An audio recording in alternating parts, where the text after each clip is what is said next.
What do you imagine when you hear the word comic?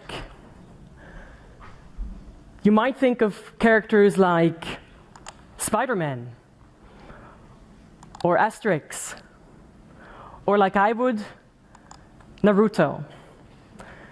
These three characters represent three of the largest comic markets in the world: the US, Japan, and France.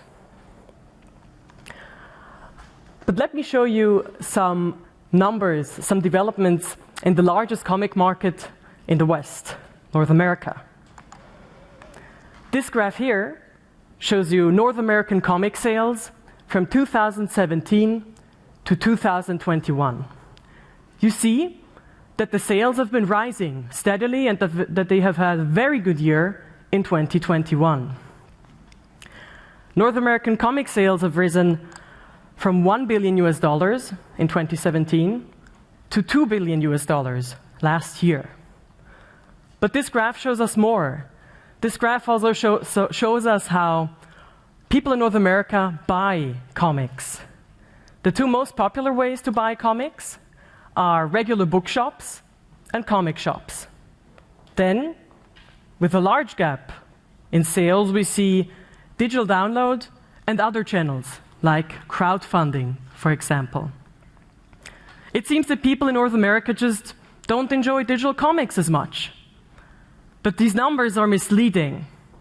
Actually, digital download excludes services like digital subscriptions and comic-based apps. But like this, we ignore the rising star of digital comics, Webtoons. Webtoon, the word, is a combination of web and cartoon, and designates digital comics from South Korea.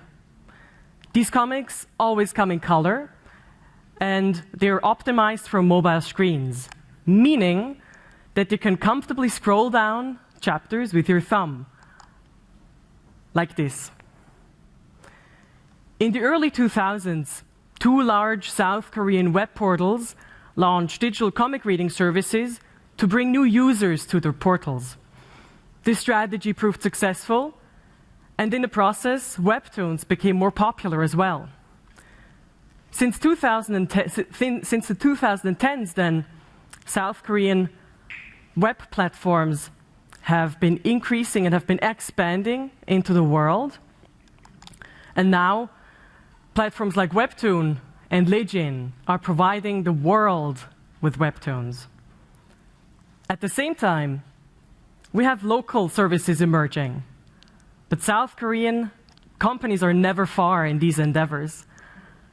In 2015, for example, the French platform Dailytoon was partially acquired by South Korean company Dow Technology. And last year, the US platform Tapas was acquired by Kakao Entertainment. You see that South Korean companies will shape the future of global Webtoons. From the initial 2 services in South Korea, there are now hundreds of platforms worldwide. And last year, the global industry was estimated to be worth $3.7 billion.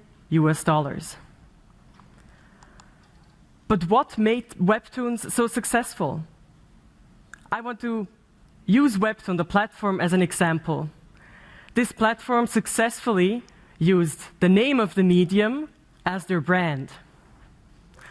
A friend of mine introduced me to the platform back in 2017, and I've been reading Webtoons on Webtoon ever since. Imagine a stereotypical type of person reading a Spider-Man comic. Did you imagine the comic book guy from The Simpsons? He's a middle-aged person, and this is actually one of the reasons, or one of the hints that this stereotype might show that North American publishers like Marvel and DC have had a hard time attracting new customers. This stands in stark contrast to Webtoons' audience. In fact, when they expanded internationally in 2014, the company realized the untapped potential of a young female readership. They adjusted their content accordingly, and now 60% of people reading Webtoon are female, and the largest age group are the 16 to 24-year-olds. And looking at my own regular reading, I realized that there are a lot of romance series in there as well.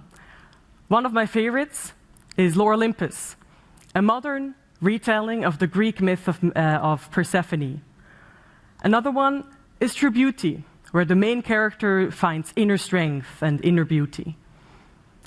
In fact, these two series are belong to the most successful and most liked series on Webtoon, with 6.1 million and 7.2 million subscribers.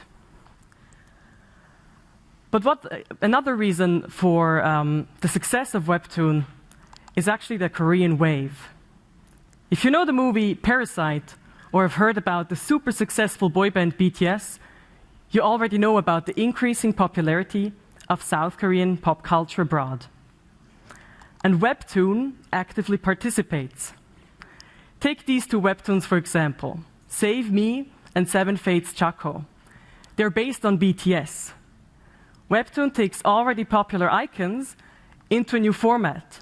And like this, they tap into the already existing audience of BTS, while unlocking new audiences as well.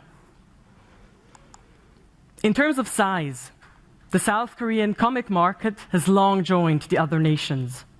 In terms of digitalization, it is more advanced than Western markets.